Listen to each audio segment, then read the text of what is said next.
yung last lecture tungkol sa ating PCC Basics. At after this, sabihin natin, okay, dadaanan natin yung ating mga lessons about discipleship na pwede naman tayo gagamitin ng Panginoon para ma-share sa iba yung mga bagong mga disciples of the Lord Jesus Christ. Kung babalikan natin yung mga lessons, nag-start tayo ng assurance of salvation. At katulad ng sinabi ni Elder dati, pabigat ng pabigat, no? And then, Word of God. Okay, para okay lang naman yan, basa ka. And then, prayer. Manalangin ka. Basic, ano? Worship. Yung ginagawa natin, na nag-worship tayo. And then fellowship. Okay, nagsasama-sama tayo, nagpapalakasan, we learn together. And then, gagamitin na natin yung ating talents, ang ating gifts, ano man yung tawag ng Panginoon sa atin.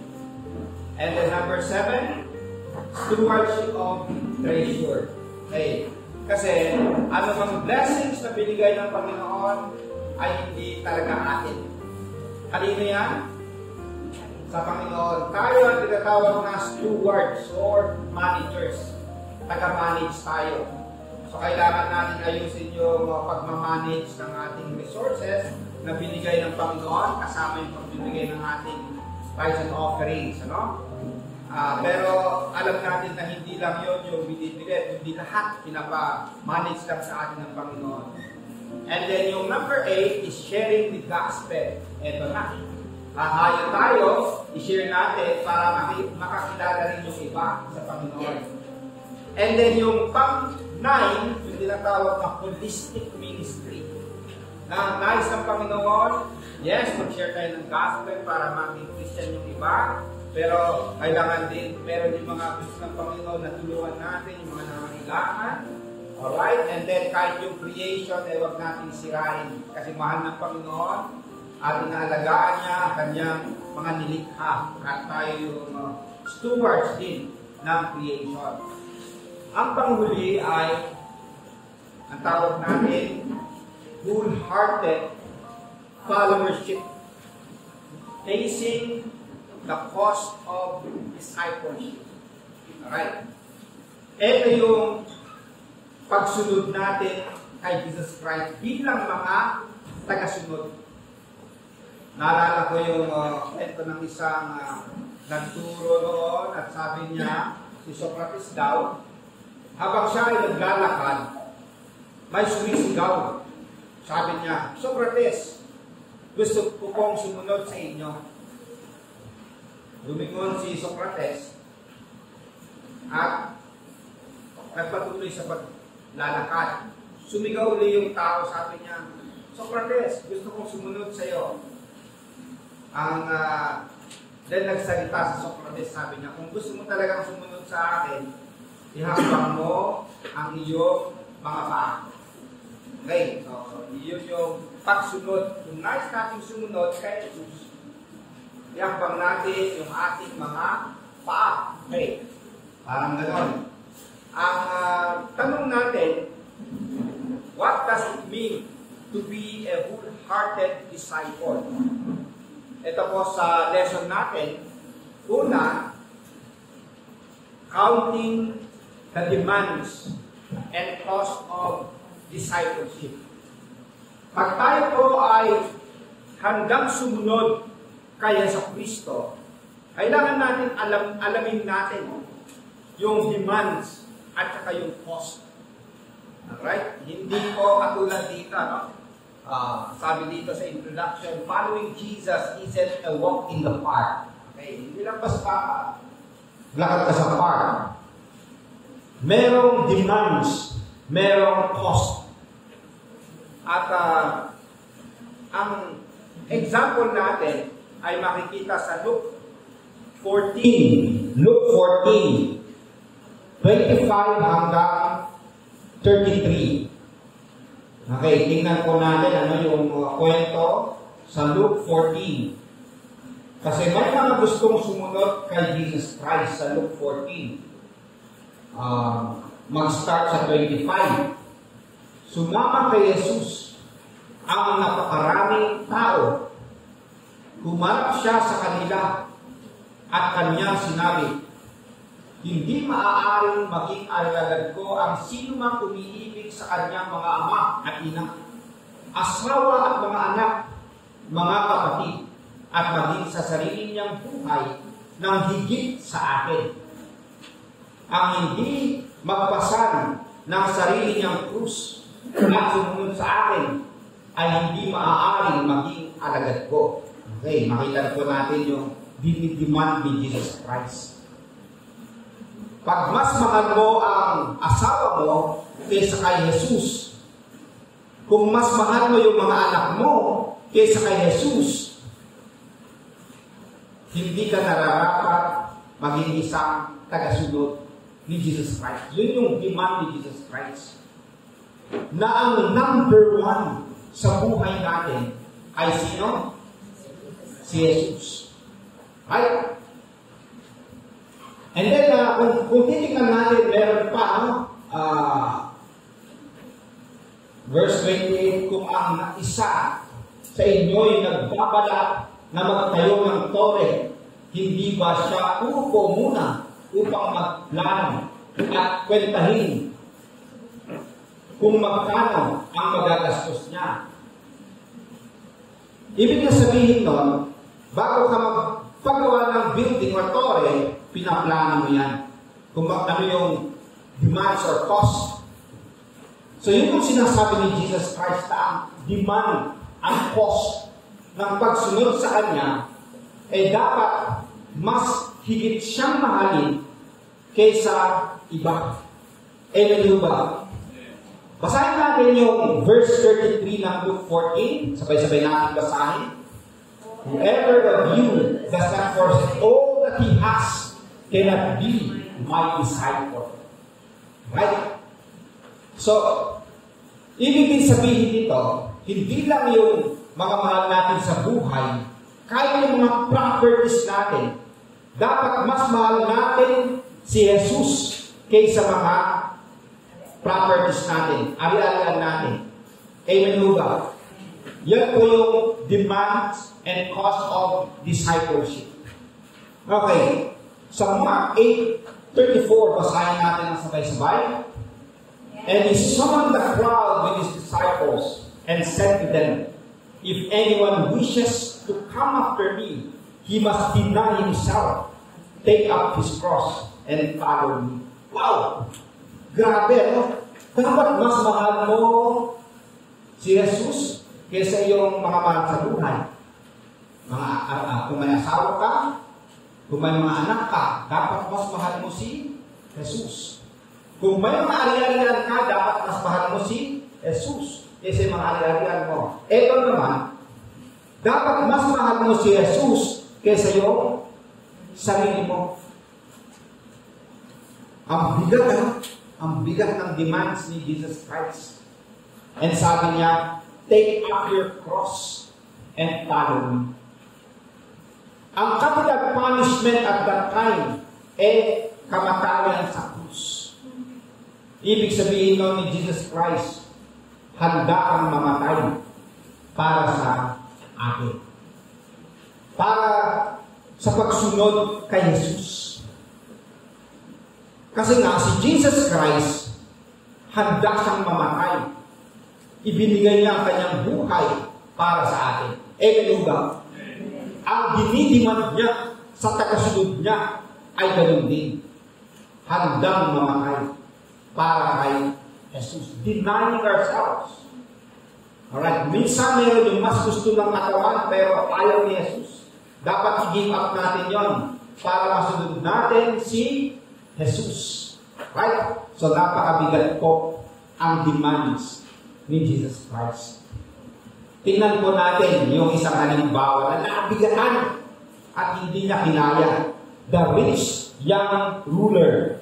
Lumapit ang isang mayaman at sabi niya, Teacher, ano ang dapat mong gawin para magkaroon ng buhay na wala hanggan.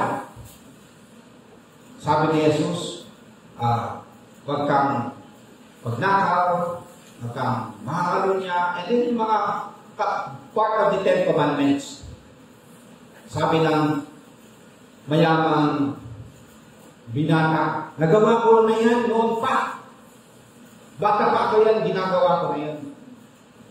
Sabi ni Jesus, ganito, then Jesus, looking at him, loved him, and said to him, one thing you lack, meron pang hindi mo nagagawa. Go your way, sell whatever you have, and give to the poor, and you will have treasure in heaven. And come, take up the cross, and follow me.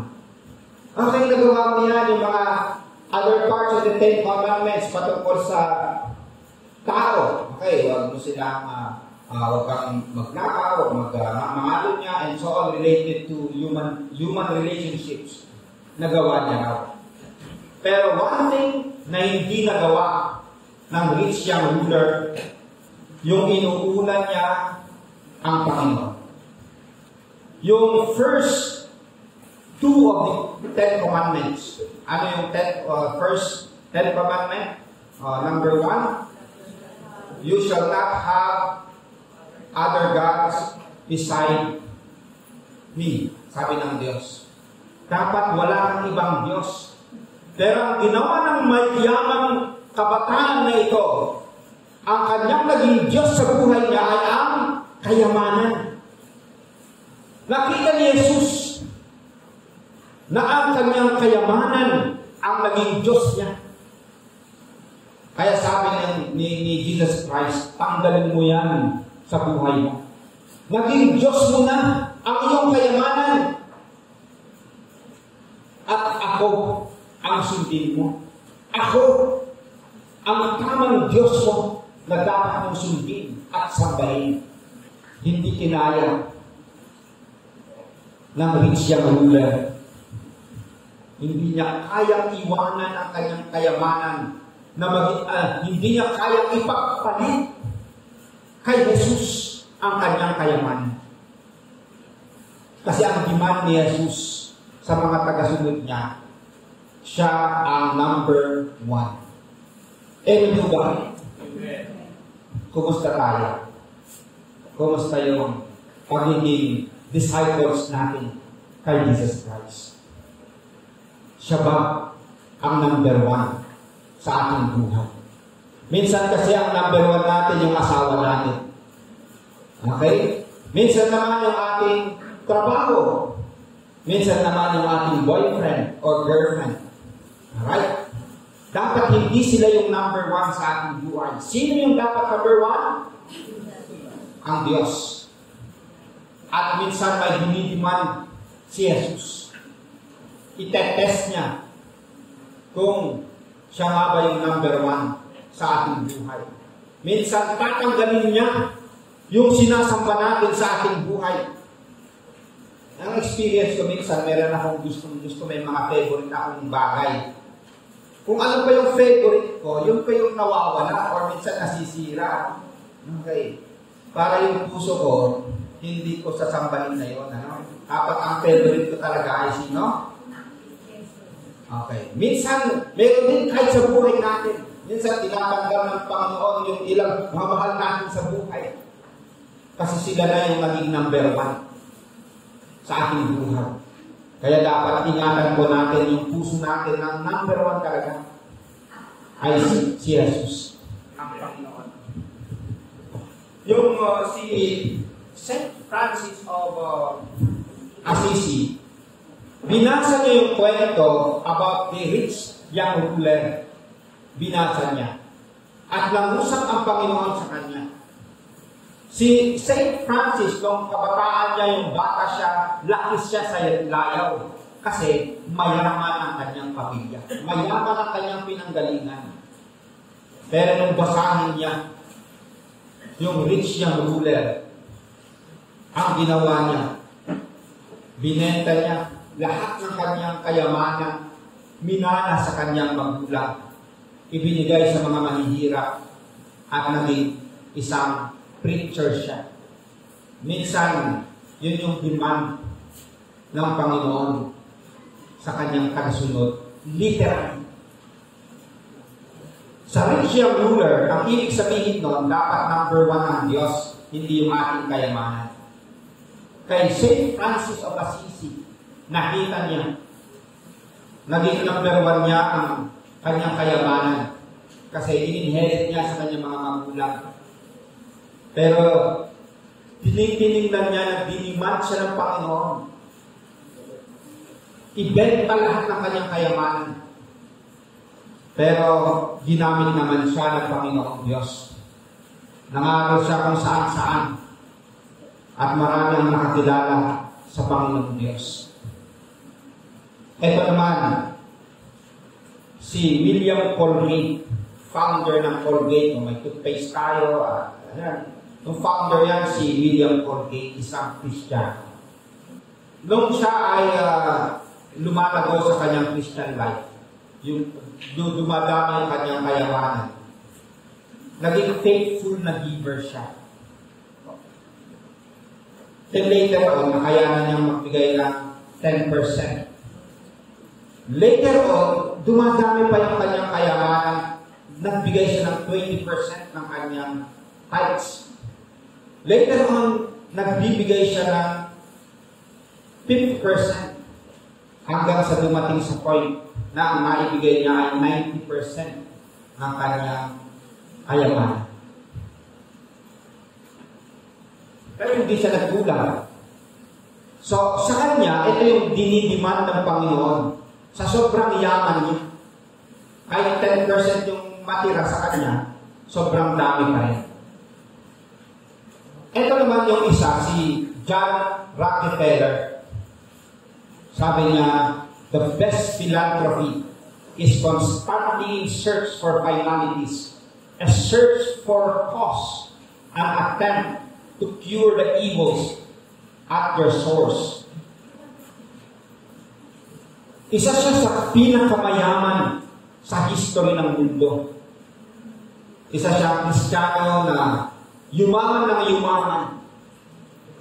Pero siya ang pinakamalaking giver.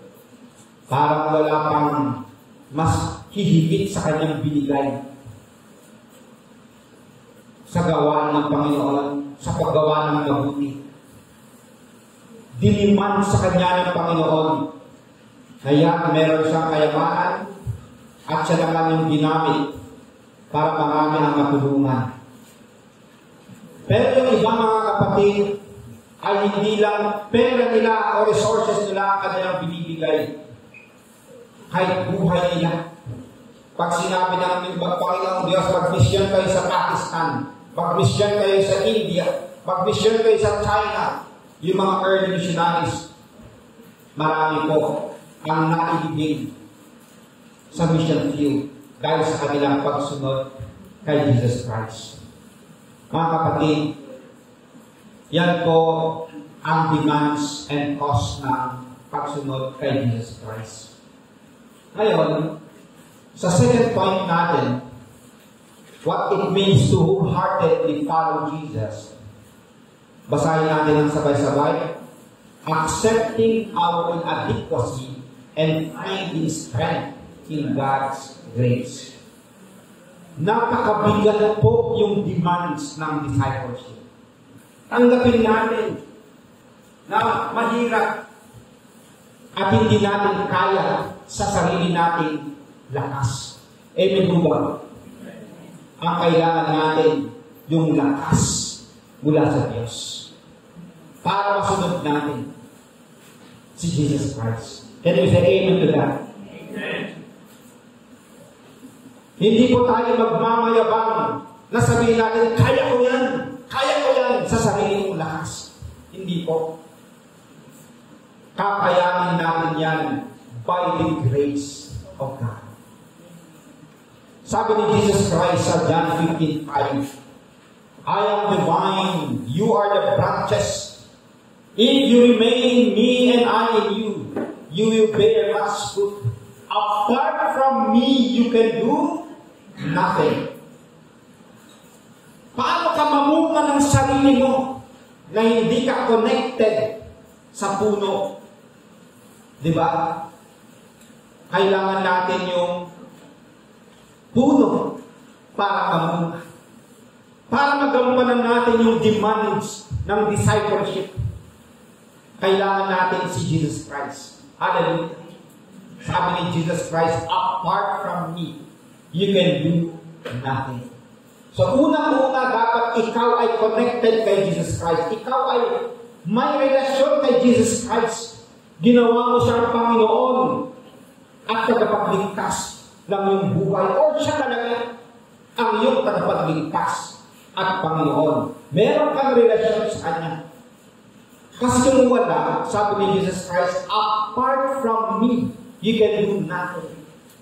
Hindi mo kayang sundin ang Diyos sa sarili mong lakas. Hindi mo kayang gawin ang pinapagawa ng Diyos sa sarili mong lakas.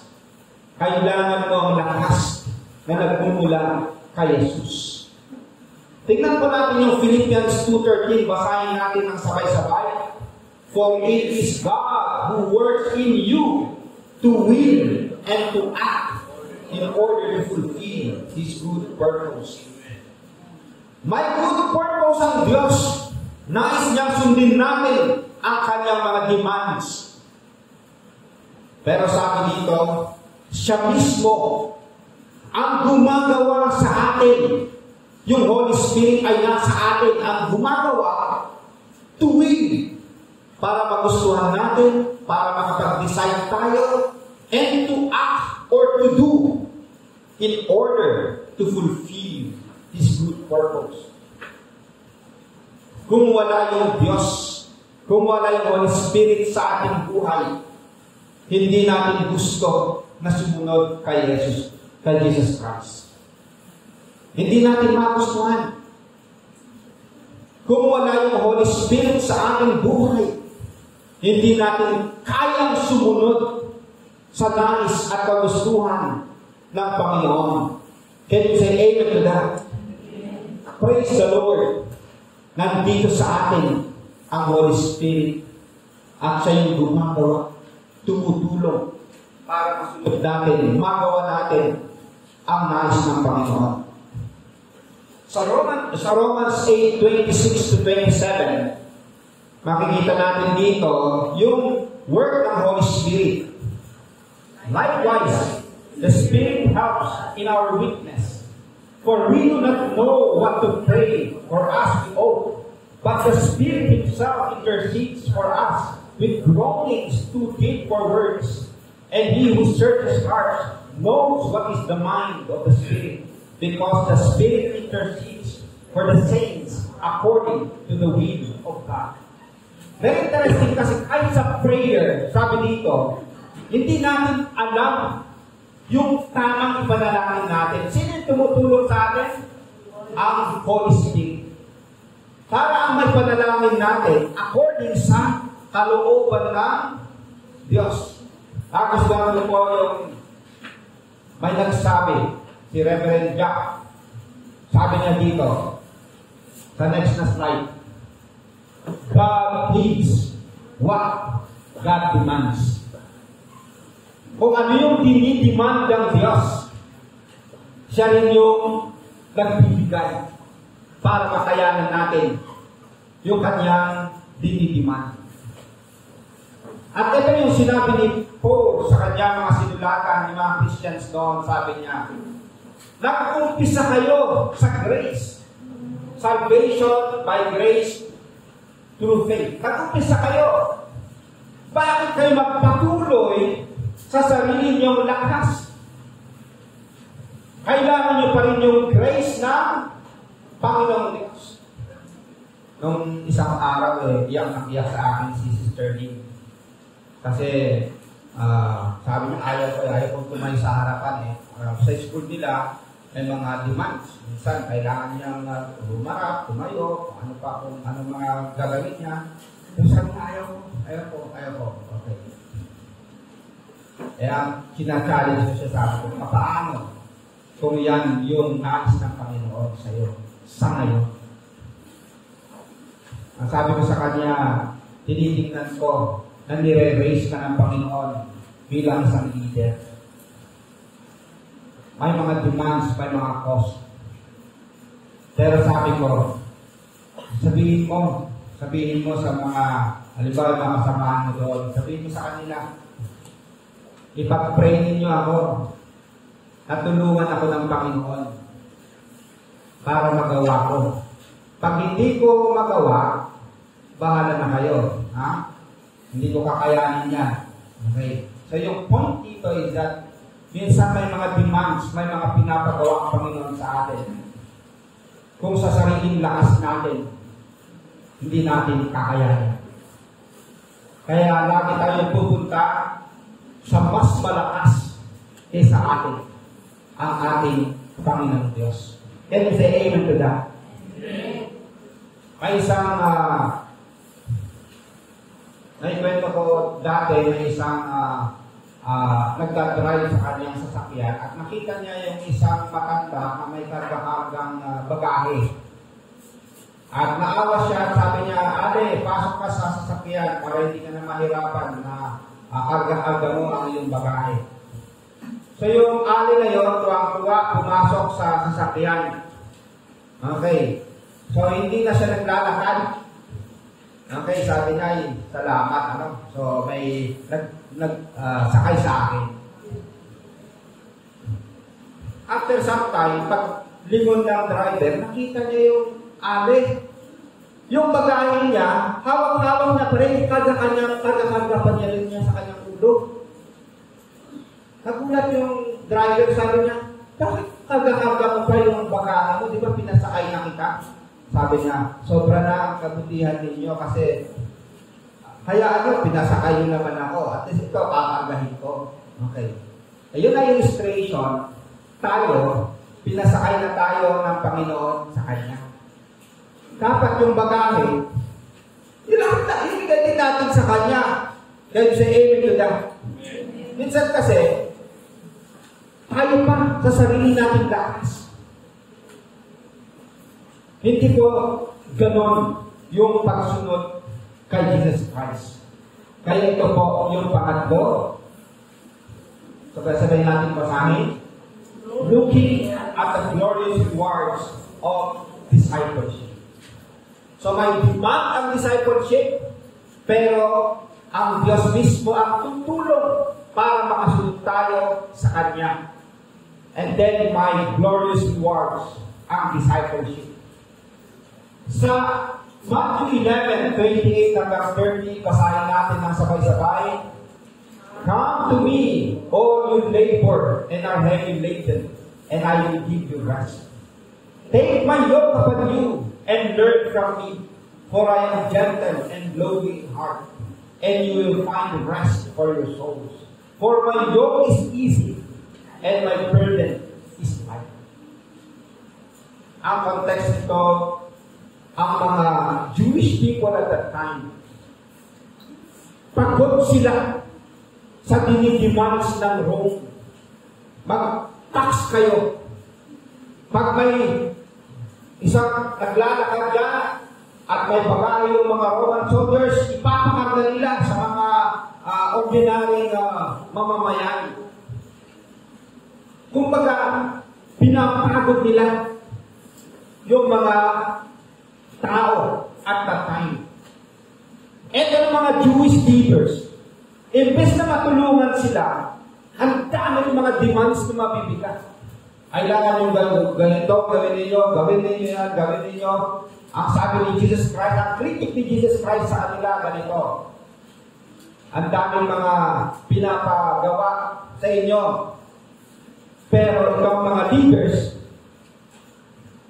hindi man lang kayo tutulungan, to lift a finger. Ay, kunting tulong man lang sa inyo, hindi kayo tinutulungan. Kaya ang sabi ni Jesus Christ, sa mga napapagod, lumapit kayo sa akin. Lumapit kayo sa akin. Sa mundong ito, ang daming mga demands, ang daming mga cost.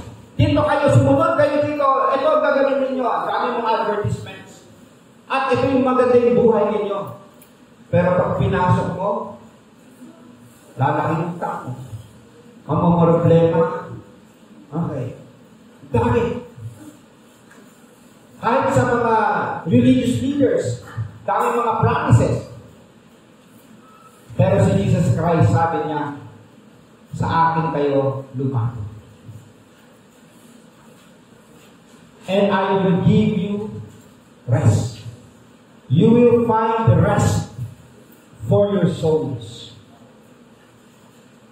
Sabi niya, take my yoke upon you and learn from me, for I am gentle and lowly in heart, and you will find rest for your souls. For my yoke is easy, and my burden is light.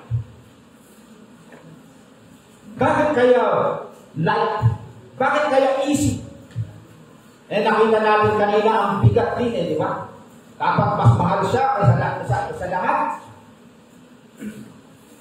Easy and light. Bakit? Siya mismo ang tutulong sa atin. Can you say amen to that? Diba meron tayong mga awit, yung footprint in the sand. Hirap na siya. Akala niya, footprint niya yung kanyang nakita. Sabi ng Lord, actually, hindi mo yan footprint. Footprint ko yan. Kasi, karga-karga kita. Okay. Can you say amen to that? Ang kumakarga sa atin, sino? Ang Panginoon. May demand ang Panginoon kasi banal siya, holy siya, perfect siya, meron siyang gusto. Pero kung meron na siyang pinapagawa sa atin, siya rin yung tutulong para magampanan natin. Kaya sabi niya dito, my yoke is easy and my burden is light. Yun po yung iyamin natin kanina. Jesus, ikaw ang kapahingahan ko. Yung pinangako ng I will give you rest, actually, siya mismo ang ating rest. Imagine ninyo, yung kinakarga kayo ni Jesus.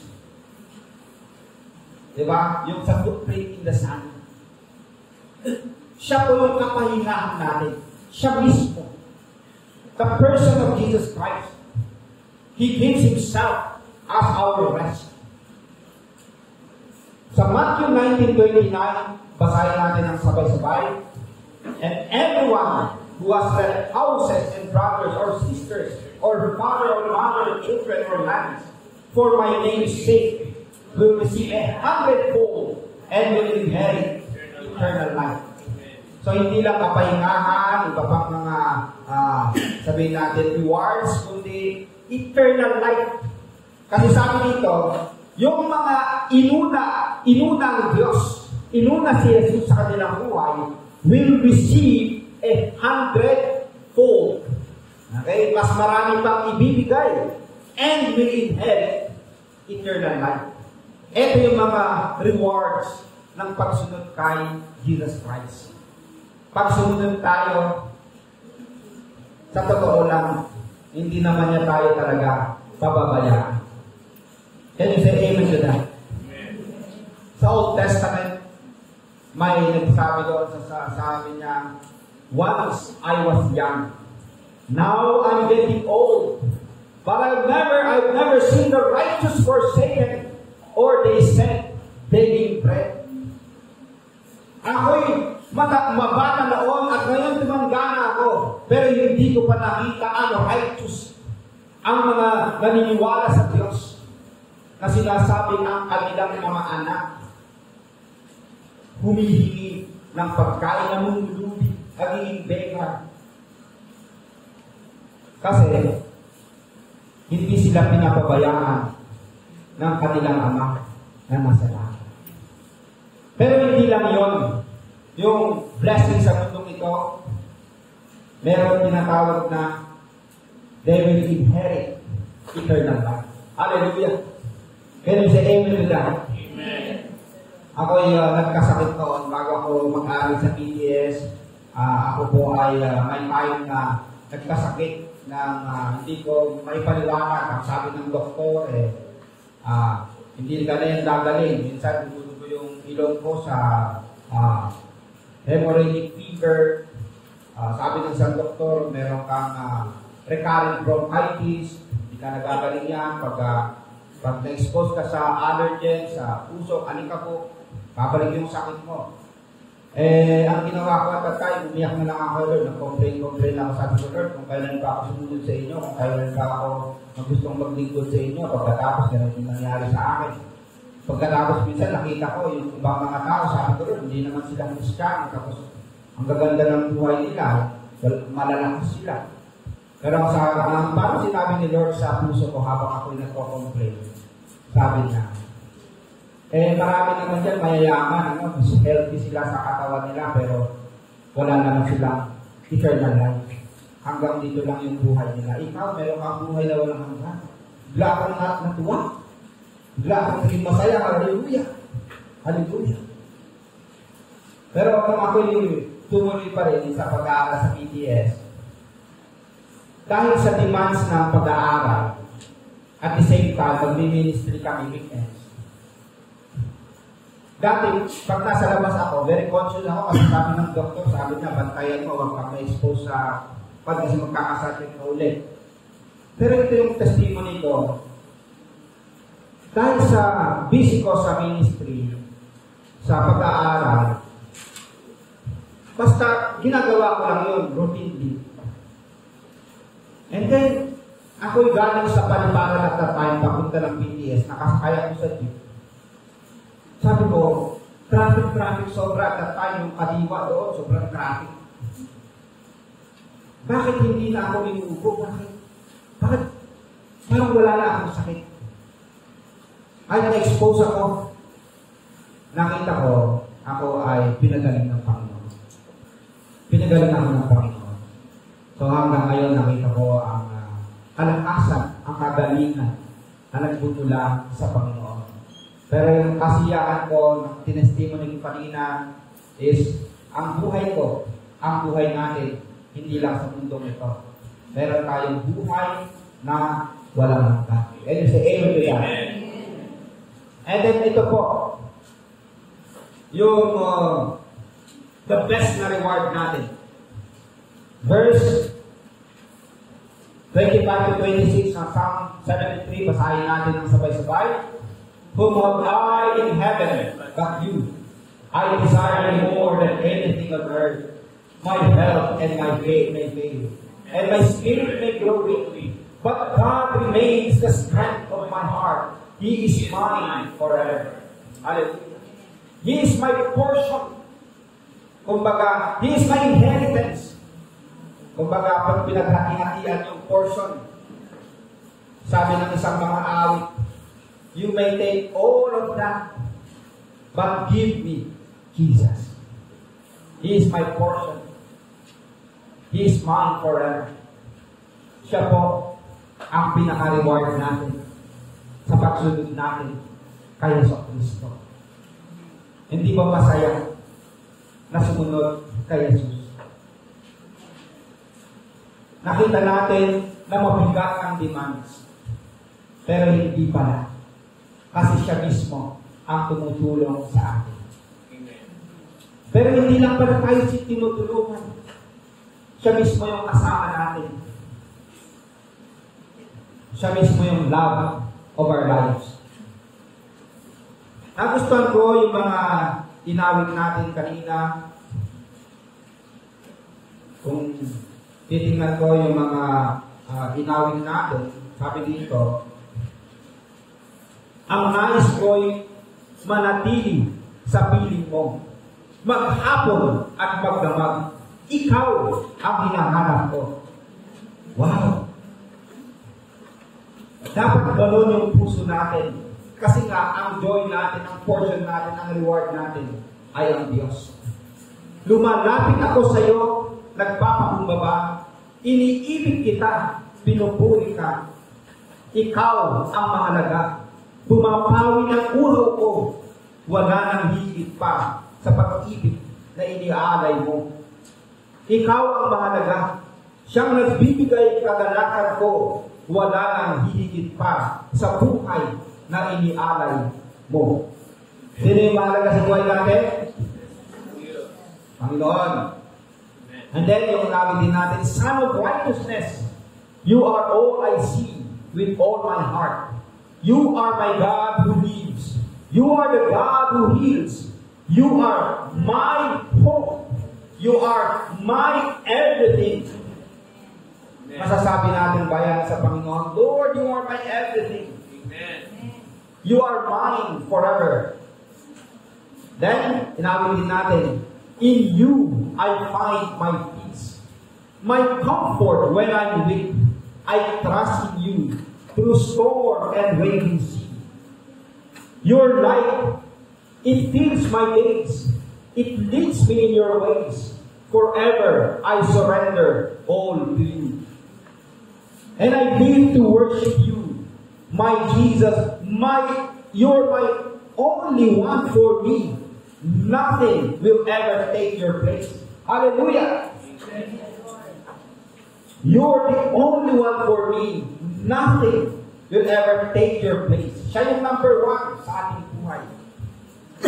My precious Savior, who can stand between my Lord and me?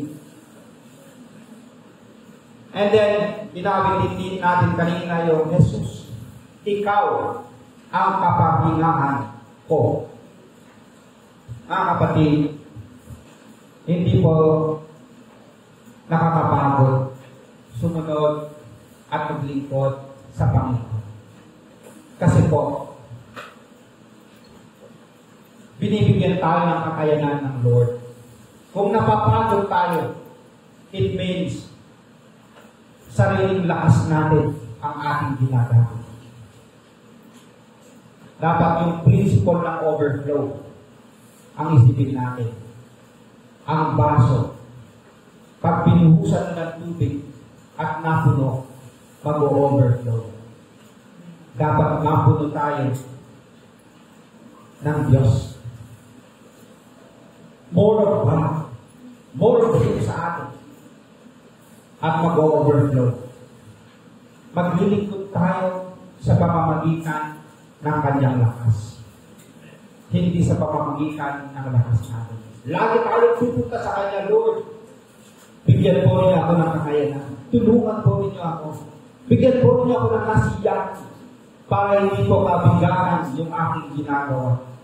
Pag nagtuturo ako sa mga bata, bigyan po niyo ako ng kakayanan. Bigyan po niyo ako ng kasiyahan para pagkatapos nun, masaya ako, hindi yung bitter ako. Pag nagpapaalit tayo, nagtutugtog tayo, Lord, bigyan po ninyo kami ng kasiyahan. Tulungan po ninyo kami na maayos namin, magawa namin ng maayos. Pag nagluluto kami sa kitchen, pag gumahayo kami, bigyan po ninyo kami ng kasiyahan, ng kapanghingaan.